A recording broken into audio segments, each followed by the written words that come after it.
ഇന്ന് നമ്മളിവിടെ തയ്യാറാക്കുന്നത് മസാലക്കടലയാണ്.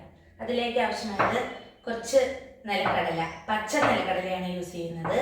അതിലേക്ക് കടലമാവ്, അരിപ്പൊടി, ഗരം പൊടി, മുളക് പൊടി, ഇഞ്ചി വെളുത്തുള്ളി പേസ്റ്റ്, ഒരു മുട്ട, പെരിഞ്ചീരകം, കുറച്ച് ഉപ്പ്, കറിവേപ്പില, കുറച്ച് വെള്ളം.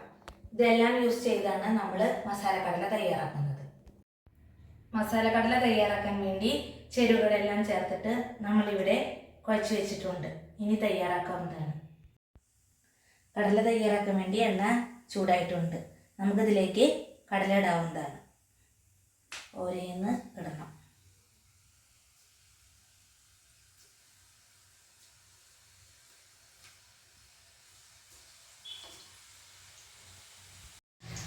കടല മൂത്ത് വരുമ്പോൾ അതിലേക്ക് കറിവേപ്പിൻ്റെ ഇല ചേർക്കാവുന്നതാണ്. മസാലക്കടല ഇവിടെ തയ്യാറായിട്ടുണ്ട്. വീഡിയോ ഇഷ്ടമായാൽ എല്ലാവരും സപ്പോർട്ട് ചെയ്യണം.